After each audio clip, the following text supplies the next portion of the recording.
estudio formal de la teología, y se los leo textualmente, es la identificación y defensa de la verdadera religión frente a las falsas formas de religión inventadas por los engaños de la sabiduría humana. Así que Zwinglio dice que el estudio y el objeto de la teología es identificar y defender la verdadera religión, es decir, el cristianismo frente a toda falsedad religiosa.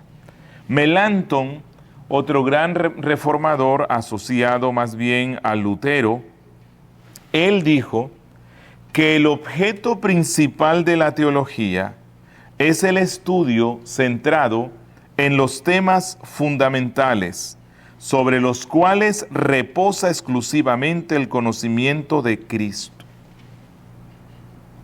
El objeto central de la teología son aquellos temas fundamentales sobre los cuales reposa exclusivamente el conocimiento de Cristo. Y Calvino, ese gran sistematizador de la teología en el siglo XVI, él enfatizaba que el objeto de la teología es doble: el conocimiento de Dios y el conocimiento del hombre, la antropología bíblica. Que el objeto principal de la teología es el conocimiento de Dios y el conocimiento del hombre. Y él dijo, el conocimiento de Dios tiene un carácter doble. La teología procura estudiar a Dios como creador y a Dios como redentor. La teología, en su enfoque del estudio sobre Dios, procura principalmente conocerlo como creador y como redentor. Pero hay algo más que él dijo. Para conocer a Dios, primero necesitamos conocer a Cristo. Para conocer a Dios, primero necesitamos conocer a Cristo, porque Cristo es nuestro intermediario. Cristo es quien revela al Padre. ¿Por qué se necesitaba que Cristo encarnado revelara al Padre? Porque Dios, la Biblia dice que habita en luz inaccesible. ¿Quién puede ir allá? ¿Quién puede descubrir los misterios de Dios? Se necesitó entonces que el Verbo o el Logo se encarnara para que Él nos revelara a Dios. De igual forma, hay un reformador que no lo conocemos mucho, Martín, no sé cómo se lee, Chemnitz. Ese era alemán. Chemnitz. Él dijo, el contenido de toda escritura es el conocimiento de Dios y de nosotros mismos. Es decir, el sujeto de toda teología es Dios y el hombre, lo mismo que dijo Calvino, ya que la teología es el conocimiento de Dios, y eso consiste en dos cuestiones: acerca de la esencia de Dios y concerniente a la voluntad de Dios. Pero casi siempre el estudio de la voluntad de Dios está relacionado con el hombre. O sea, cómo nosotros formamos parte de esos planes de Dios. Pero como yo les dije antes, el estudio de la teología abarca obviamente muchos temas más: la angeliología, la cristología, la neumatología, amarteología, escatología, pero propiamente dicha se enfoca en el conocimiento de Dios y el conocimiento del hombre. Y en lo que tiene que ver con Dios, entonces Dios como creador y Dios como redentor. Bien, Y esto hace una diferencia. Hay personas que confunden a la teología con la metafísica. La metafísica es el estudio del ser como ser. La teología es el estudio del ser de Dios, pero especialmente del ser de Dios como Él se revela a sí mismo en la creación, como se revela a sí mismo en la Biblia, como se revela a sí mismo en Cristo, y esta revelación implica conocerlo como Redentor. La metafísica no tiene ese fin, así que no hay que confundirlo. Waleus,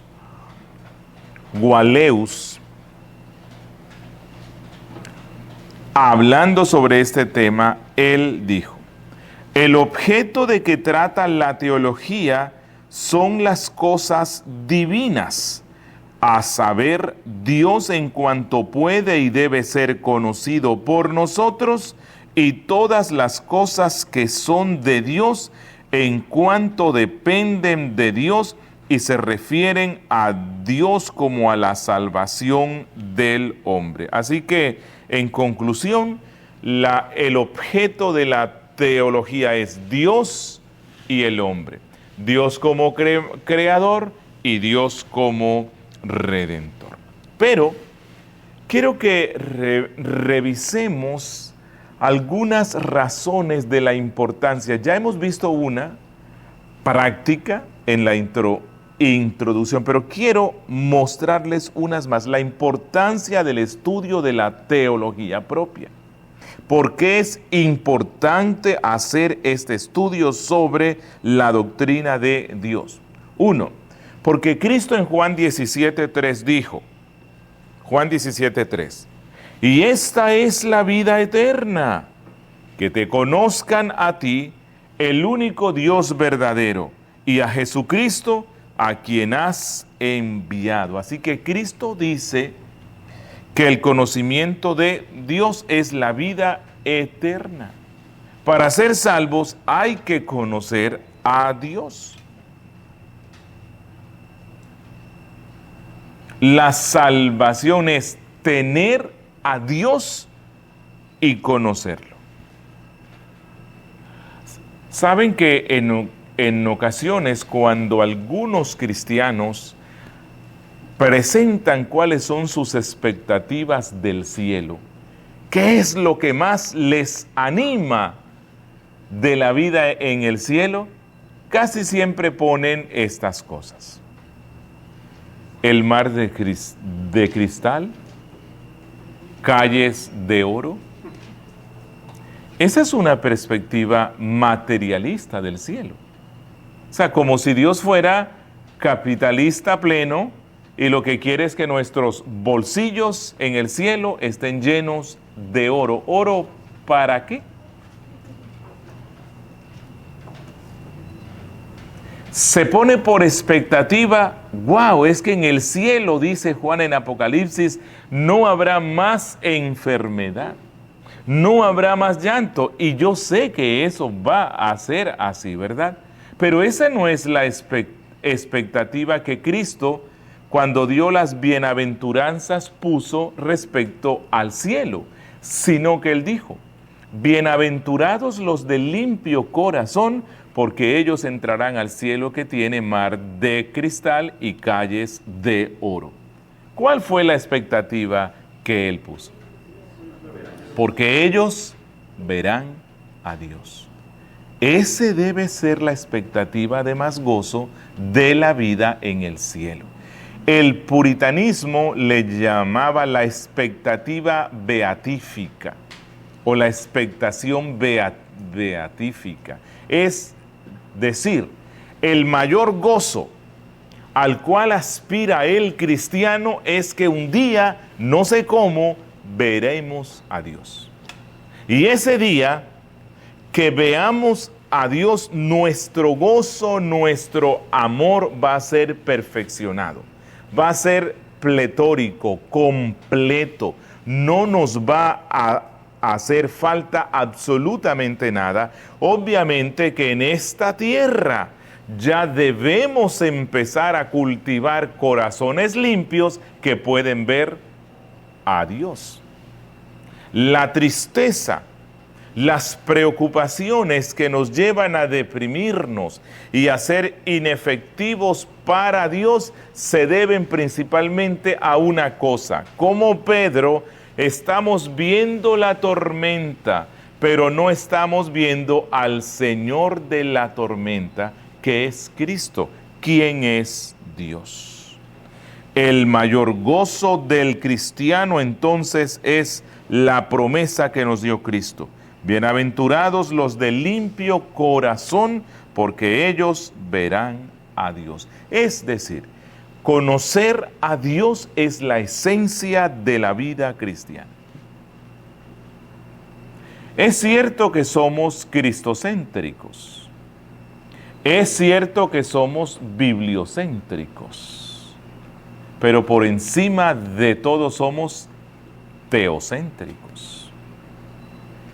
Eso no se nos puede olvidar nunca. Somos teocéntricos. El propósito de la vida cristiana es conocer a Dios y conocemos a Dios por medio de Cristo. Somos cristocéntricos porque este es el medio para que uno sea teocéntrico. Teocentrismo es el fin, es lo máximo. Obviamente que Cristo es Dios. Y Cristo es el mediador. Y Cristo es el que nos lleva a conocer realmente quién es Dios. Dice Pablo en 2 Corintios 3:18. Pareciera que la situación de la congregación aquí cambió, ¿verdad? Porque miren lo que le dice Pablo a la misma congregación a la cual le escribió y le dijo, porque algunos de ustedes no conocen a Dios, para vergüenza vuestra lo digo. 2 Corintios 3:18. Por tanto nosotros todos, mirando a cara descubierta, como en un espejo, la gloria del Señor, somos transformados de gloria en gloria en la misma imagen, como por el Espíritu del Señor. Así que Pablo dice que cuando el conocimiento de la gloria de Dios nos inunda, somos transformados a su imagen. ¿Por qué el mundo no está viendo en nosotros a Cristo? Porque estamos contemplándolo muy poco.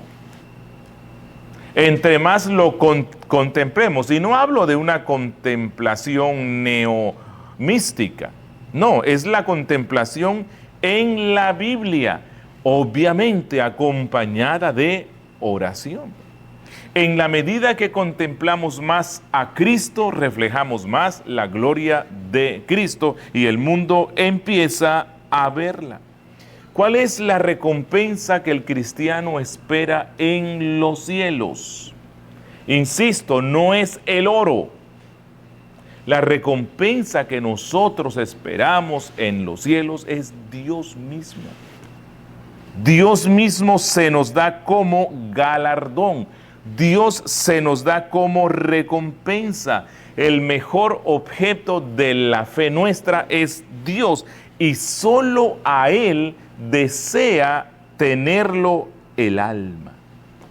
Agustín, si no estoy mal, fue quien dijo que fuimos creados para que nuestra alma encuentre gozo en Dios y no encontraremos reposo hasta que descansemos en ti.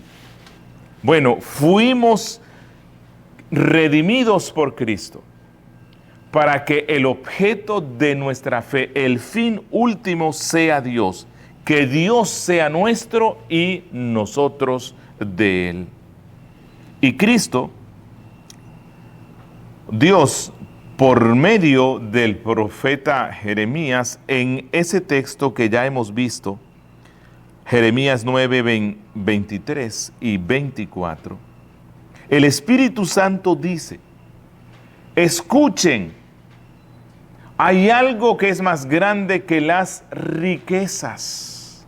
Nosotros hoy día trabajamos 8, 10, 12, o sea, no sé cuánto tiempo diariamente. Están unos que prácticamente duermen solo desde las 10 hasta las 5 de la mañana o desde las 12 hasta las 2. Y una de las cosas que perseguimos es dinero. Bueno, necesitamos dinero, ¿verdad? Pero hay veces que trabajamos demasiado para obtener dinero con el fin de comprar lo que no necesitamos, simplemente porque la sociedad nos impone que uno tenga un auto nuevo. Tengo que tener el televisor más grande. Tengo que vivir en tal parte. Y entonces nuestra vida se va y se gasta en obtener aquello que es temporal y pasajero. Jeremías dice, hay algo que es más importante que las riquezas. Hay algo más importante que el ser sabio como el mundo. Sabio para el mundo.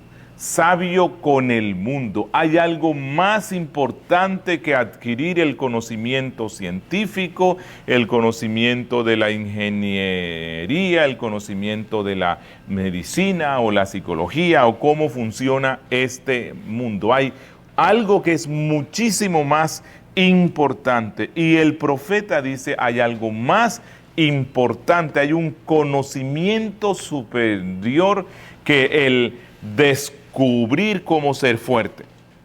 Bueno, últimamente se ha vuelto pues prácticamente un dios ir al gimnasio, ¿verdad?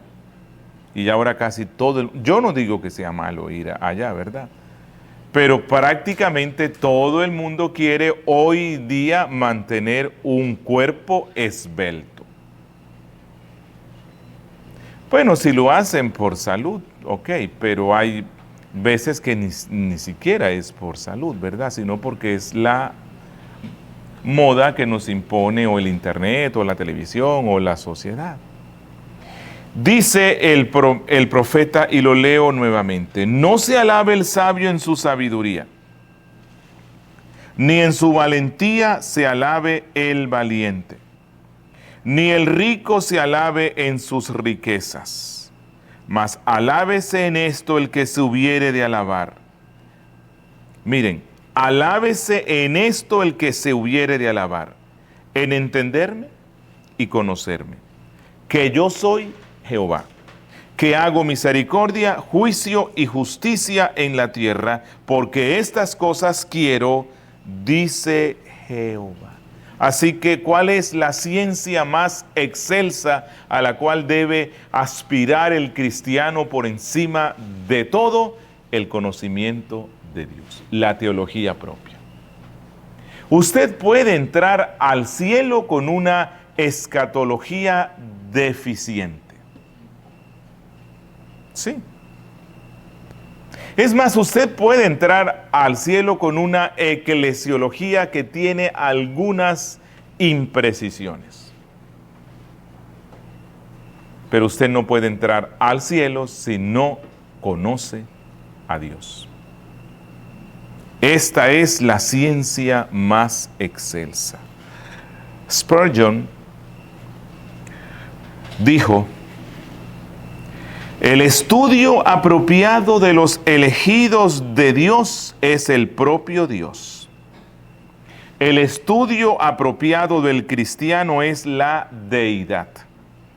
La ciencia más elevada, la especulación más sutil, la filosofía más poderosa que puedan jamás atraer la atención de un hijo de Dios es el nombre, la naturaleza, la persona y la obra y la existencia de ese gran Dios a quien el cristiano llama Padre.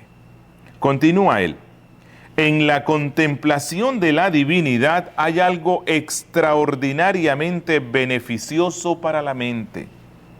Es un tema tan amplio que todos nuestros pensamientos se pierden en su inmensidad, tan profundo que nuestro orgullo se ahoga en su infinitud.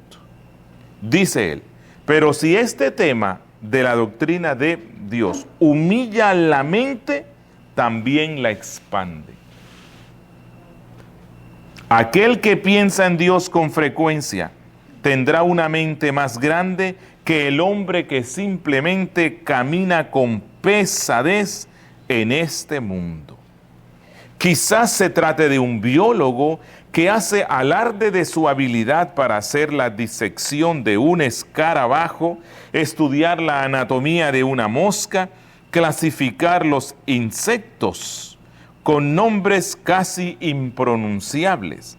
Puede ser un geólogo capaz de disertar sobre el megaterio y el plesiosauro y todos los demás animales en extinción. Él puede pensar que independientemente de cuál sea su ciencia, su mente se ve ennoblecida y engrandecida. Me atrevo a decir, dice Spurgeon, que así es, pero después de todo, el estudio más excelente para ensanchar el alma es uno, la ciencia de Cristo y Cristo crucificado y el conocimiento de la deidad en la gloriosa Trinidad. Y concluye diciendo él, en la contemplación de Cristo hay un ungüento para cada herida. En la meditación sobre el Padre hay descanso para cada aflicción y en la influencia del Espíritu Santo hay un bálsamo para cada llaga. ¿Quieres librarte de tus penas? ¿Quieres ahogar tus preocupaciones? Entonces ve y lánzate a lo más profundo del mar de la deidad. Piérdete en su inmensidad y saldrás de allí como cuando te levantas de un lecho de descanso renovado y lleno de vigor. No conozco nada que pueda consolar tanto al alma, que calme las crecientes olas de dolor y tristeza, que hable de tanta paz a los vientos de las pruebas como una devota reflexión sobre el tema de la deidad. Hasta aquí esta maravillosa cita. Mis hermanos, la teología no es la ciencia de los eruditos. La teología es la ciencia de los hijos de Dios. Todos somos teólogos, solo que están unos que son buenos teólogos y hay otros que son teólogos descuidados. La teología, un término al cual muchos le tienen miedo, porque lo relacionan con ese tipo de hombre alemán, frío y racionalista, que se mete con los libros y se desconecta de la sociedad y no tiene una vida de oración y comunión con Dios, y mucho menos es un evangelizador. Ese es el concepto, ¿verdad?, que uno tiene de aquel que estudia la teología. Pero ese es un concepto falso. Sí, hay algunos hombres que se vuelven meros racionalistas, pero yo no me refiero a eso. Me refiero al estudio serio de la doctrina de Dios. ¿De quién es Dios? Bueno, la teología es la ciencia del alma. Porque ¿qué es lo que nuestra alma desea? Conocer a Dios. Y conocer a Dios o el conocimiento de Dios es la teología. No se trata de un mero conocimiento racional, es la aprehensión con la mente, con el alma, de lo que la Biblia nos muestra de quién es Dios. Y es algo que se vive, es algo que me transforma, es algo que me conduce a la adoración. Alguien dijo, La teología que no puede convertirse en doxología tiene un problema muy serio. ¿Y qué es doxología? Por cierto, ¿quién puede definírmelo o decir qué es eso?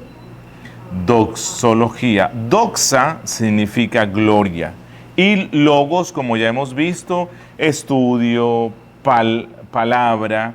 Así que la doxología son palabras de gloria, de exaltación a nuestro Dios. Así que la teología que no puede convertirse en adoración, en un canto de exaltación a nuestro Dios, hay un problema serio, o en la persona o en el contenido de lo que estudia. La teología es la ciencia del alma. Joel Beeke, en el prefacio de la Teología Sistemática Reformada, él están ya imprimiéndola en español. Son varios tomos y en el tomo 2 que se relaciona con la doctrina de la palabra y la teología propia, él escribe esto. Este libro, esa teología, le beneficiará solo en la medida que lo lea en la presencia de Dios. Así que la teología sistemática de Berkhof, o el libro que se les recomendó para que usted lea, léalo en la presencia de Dios, porque usted está metiéndose en Tierra Santa. O sea, cuando usted lee un buen libro, obviamente bíblico, que se ajusta a lo que la Biblia dice, de teología propia, usted está pisando terreno santo. Usted, cual Moisés, está en el monte acercándose a la zarza. Usted, como el profeta Isaías, está elevándose al cielo y entrando al templo donde está el trono alto y sublime. Es Tierra Santa. Y él cita aquí a un puritano, John Owen, quien dijo: medita en Dios con Dios. Medita en Dios con Dios. Es decir, explica él, cuando emprendemos pensamientos y meditaciones de Dios, sus excelencias, sus propiedades, su gloria, su majestad, su amor, su bondad, que se haga de una manera como si le habláramos a Dios, hecho en forma de oración y alabanza. Así es que se estudia la teología. Así que el problema que uno tiene con esa imagen del hombre que se sienta en su escritorio frío y apático y estudia los versículos de la Biblia y escribe una redacción sin pasión y sin nada, bueno, eso no es teología en el sentido que vamos a estudiarla. El teólogo es aquel que incluso cuando estudia un buen libro de teología sistemática lo hace en oración. Está delante de Dios y cada frase que lee lo lleva a decir: wow, maravilloso, esto es Dios. Y lo exalta. Y si puede, se arrodilla. Yo estoy leyendo este libro que es de teología propia. Oiga, y cuando pasé por esta parte que se las voy a leer, yo tuve que postrarme de rodillas. Aquí él cita a San Agustín una oración que él escribió. Y escuchen lo que él dijo. Él está comunicándose con Dios. Altísimo, buenísimo, poderosísimo, omnipotente, misericordiosísimo y justísimo, profundamente oculto pero íntimamente presente, perfecto en belleza y fuerza, estable e incomprensible, inmutable y sin embargo cambiante de todas las cosas, nunca nuevo, nunca viejo, haciendo todo y llevando a los orgullosos a ser viejos sin que lo sepan, siempre activo, siempre en reposo, reuniéndose a sí mismo pero sin necesidad, apoyando y llenando y rotando, creando y nutriendo y llevando a la madurez, buscando aunque a ti no te falte nada. Amas sin consumirte, eres celoso de una manera libre de ansiedad, te arrepientes sin el dolor del arrepentimiento, tú eres iracundo pero te mantienes tranquilo. Harás un cambio sin ningún cambio en ti. Recuperas lo que encuentras, pero nunca lo has perdido. Nunca tienes necesidad. Te alegras de tus ganancias. Nunca eres avaro, pero exiges intereses.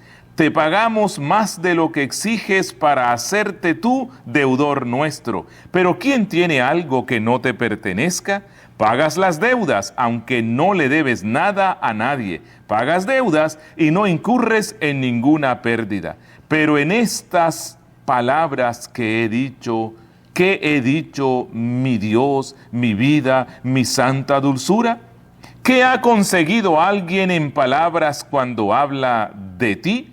Sin embargo, ay de los que callan sobre ti, porque aunque son locuaces con la verborrea, no tienen nada que decir. Ese es Dios. Y a pesar de todo lo que Él dijo allí, no arañó ni una milésima parte de la doctrina de Dios. Así que cuando uno lee un libro bueno de teología propia, hágalo para que eso se convierta en adoración, en doxología. Dijo, creo que fue John Stott, la teología, como siempre le digo a mis estudiantes, es para hacer doxología.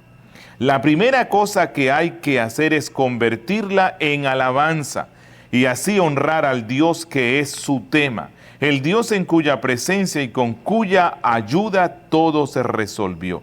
El llamado de Pablo a cantar y a hacer música en el corazón para el Señor es un mensaje para teólogos al igual que para otras personas.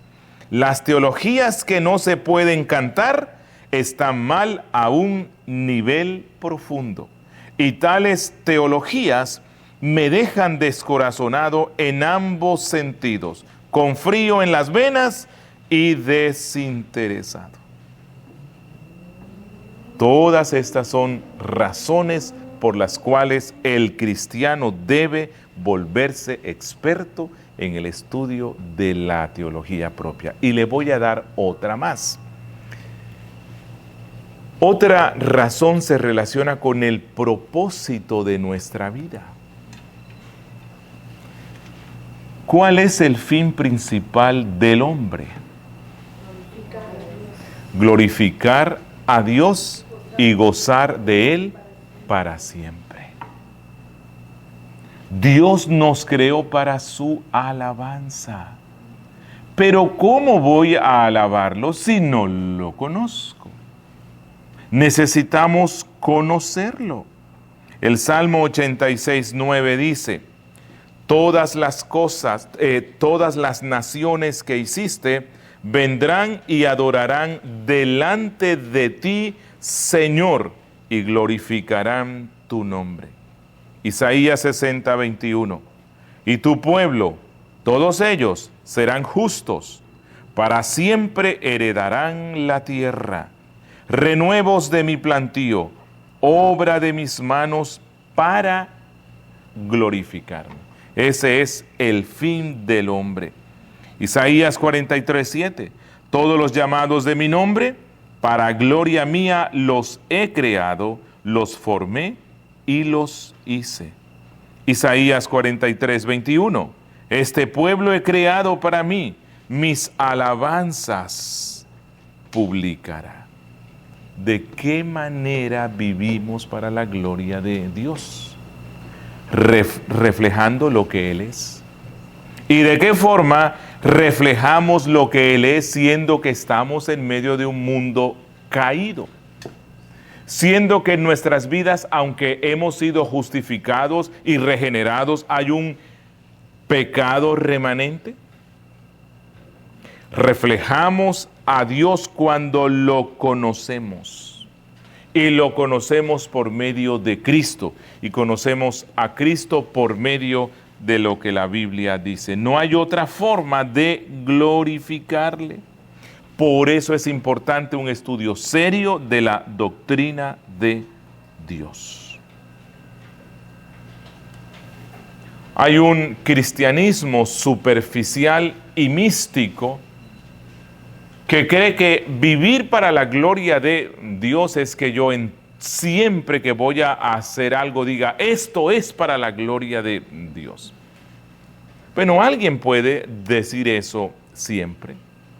Y por todas partes, si le sucede algo que le gustó, si le sucede algo que no le gustó, puede decir gloria, gloria a Dios. Y está bien, uno tiene que darle gloria a Dios verbalmente. Pero eso no es lo único. Eso puede hacerlo uno de una forma religiosa. Vivir para la gloria de Dios es andar en esta tierra conociéndolo y que este conocimiento me transforme.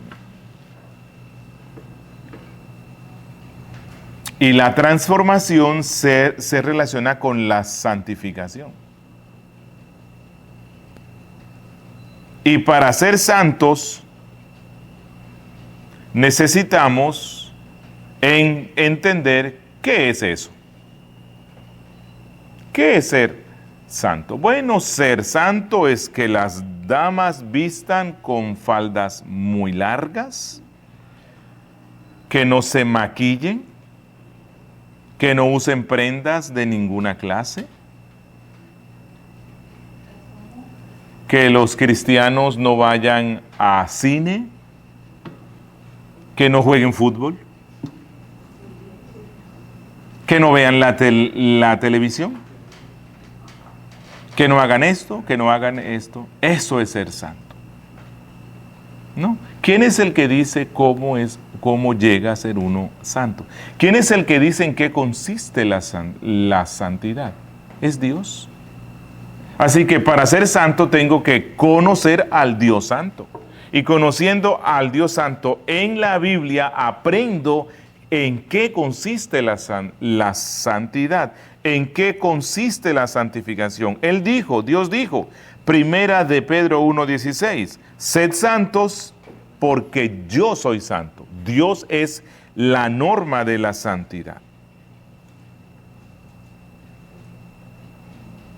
El conocimiento de Dios nos conduce a temerle. Y cuando le temo, entonces soy santo.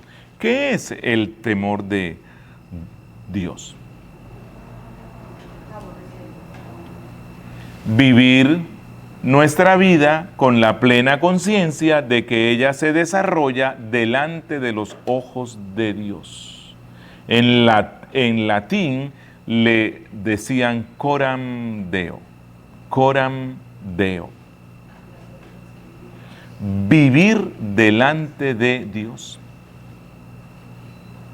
Y cuando vivo con la conciencia de que toda mi vida se desarrolla delante de la presencia de Dios, entonces es cuando crezco en santidad. La iglesia de hoy conoce muy poco a su Dios. El concepto que muchos tienen hoy de Dios es un Dios rockero. Un Dios popular. Ese es el concepto que hay hoy sobre Dios. Un Dios pana, o como dicen allá en Medellín, un Dios parcero. Mi parcero.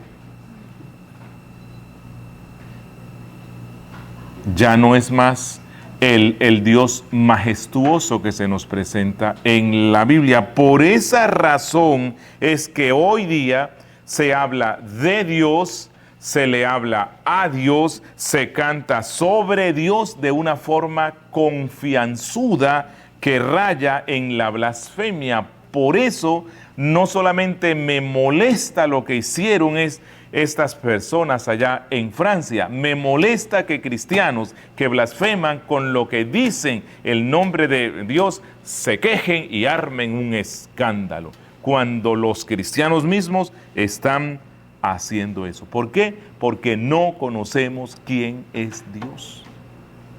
Oran, le dan órdenes, ¿sí se han dado cuenta? ¿Le reclaman cosas? ¿Quién le puede reclamar algo a Dios? ¿Quién puede?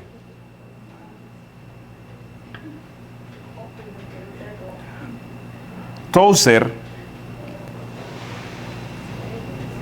escribiendo sobre esta crisis que hay hoy y eso que él escribió en el siglo XX, Tozer dijo: la Iglesia ha abandonado su elevado concepto de Dios. Y esto no se ha hecho de manera deliberada, sino poco a poco. El pobre concepto de Dios que prevalece entre los cristianos de una manera casi universal es la causa de un centenar de males entre nosotros, donde quiera que estemos. Una nueva filosofía de la vida cristiana ha sido la consecuencia de este error fundamental en nuestro pensar religioso. Con nuestra pérdida del sentido de majestad, ha llegado una pérdida mayor del temor reverencial, religioso y del reconocimiento de la presencia divina. Hemos perdido nuestro espíritu de adoración.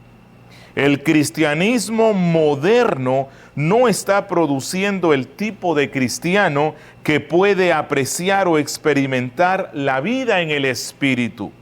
Las palabras bíblicas, estad quietos y conoced que yo soy Dios, no significan nada para la práctica del adorador bullicioso de nuestro siglo y confiado en sí mismo. Esta pérdida del concepto de majestad ha llegado en el momento en que las fuerzas de la religión están logrando un fuerte avance y las iglesias están llenas y más prósperas que en ningún otro momento en unos siglos. Lo alarmante es que nuestros éxitos son externos en su mayoría y nuestras pérdidas totalmente internas. Y puesto que es la calidad de nuestra religión la afectada por las condiciones externas, bien podría ser que nuestros supuestos éxitos no sean más que pérdidas. La única forma de recuperarnos de nuestras pérdidas espirituales es regresar a la causa de ellas y hacer las correcciones que exija la verdad. La falta de conocimiento del santo es lo que nos ha traído nuestros problemas. Nos será imposible mantener sanas nuestras prácticas morales y rectas nuestras actitudes mientras nuestra idea de Dios sea errónea e inadecuada. Y concluye diciendo: si queremos traer de nuevo el poder espiritual a nuestra vida, debemos comenzar a pensar en Dios de un modo que se aproxime más a como Él es en realidad. Mejor dicho, necesitamos que los cristianos de hoy día volvamos a tener la misma visión de Isaías. Si los recuerdan, Isaías 6. Necesitamos que todos los cristianos hoy día vuelvan a experimentar esa visión. No me refiero en un sentido literal, ¿verdad? Que usted llega hoy a su casa, se arrodilla, pone una música suave, trata de vaciar su mente y se pone en posición de yoga y entonces suprime cualquier pensamiento y tal vez llena su mente de una espuma blanca y esperando a ver si usted tiene un éxtasis. Esas cosas no las da Dios hoy. Eso formó parte del proceso de revelación. Dios no está dando esa clase de visiones hoy.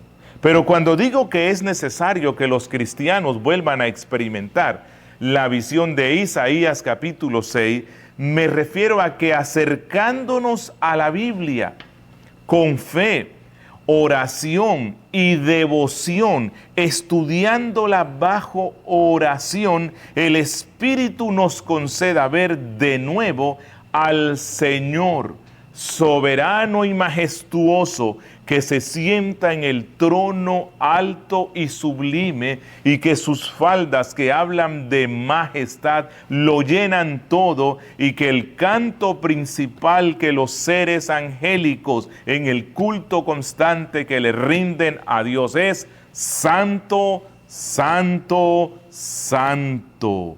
Y que luego de contemplar eso, mi corazón es impactado por el Espíritu y la santidad de Dios y exclamo: ¡ay de mí, que soy muerto!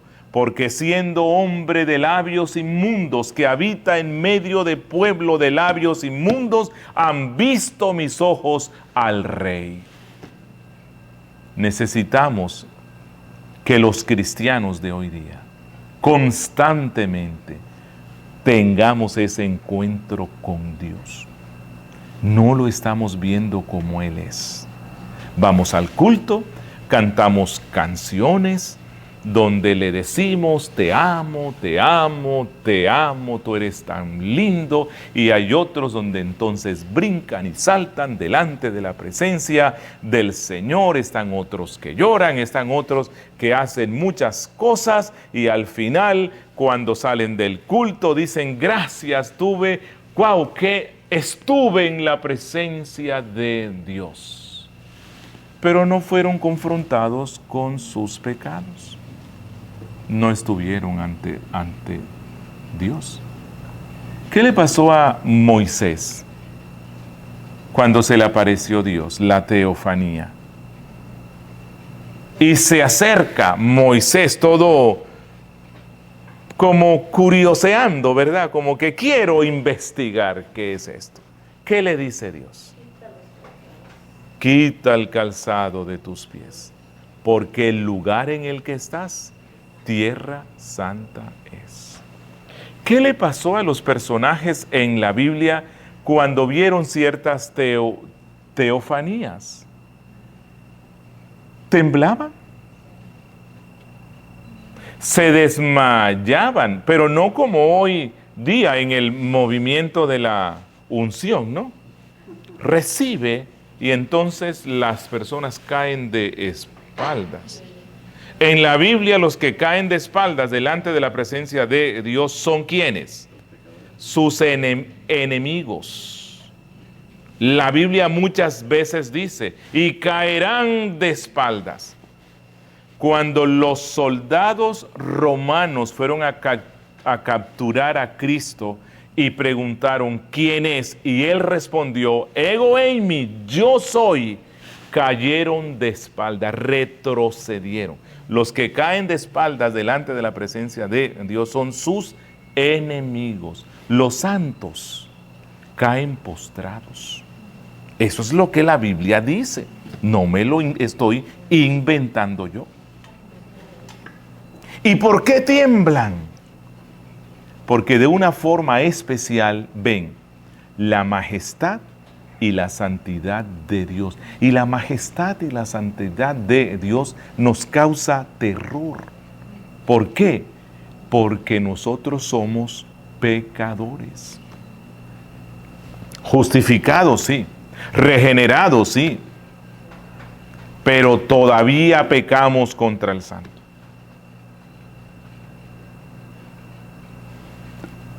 Necesitamos que el cristianismo de hoy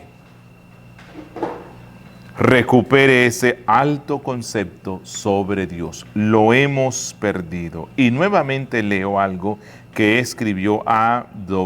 W. Tozer. Tener un concepto correcto de Dios es algo fundamental, no solo para la teología sistemática, sino también para la vida cristiana práctica. Creo que son muy escasos los errores en la doctrina o en la aplicación de la ética cristiana que no se puedan rastrear hasta hallar su origen en unos pensamientos imperfectos e innobles sobre Dios.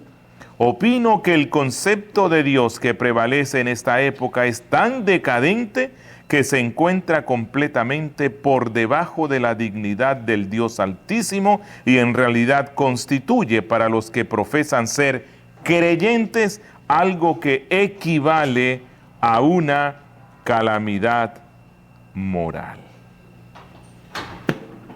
¿Los convencí ya de estudiar la doctrina propia? Bueno, que los convenza Dios, ¿verdad? Que los convenza Dios.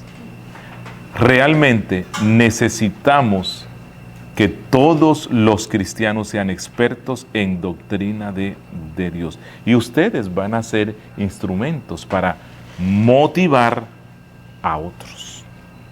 Bien, hasta este punto, inquietudes, preguntas. ¿Quién tiene? Yo quería más información acerca de lo que viene en adelante, cómo se funciona, cómo lo que va este curso, cómo... Sí, todas las responsabilidades que hay que hacer y todo. ¿Quién lo va a explicar? Se va a publicar el sílabo.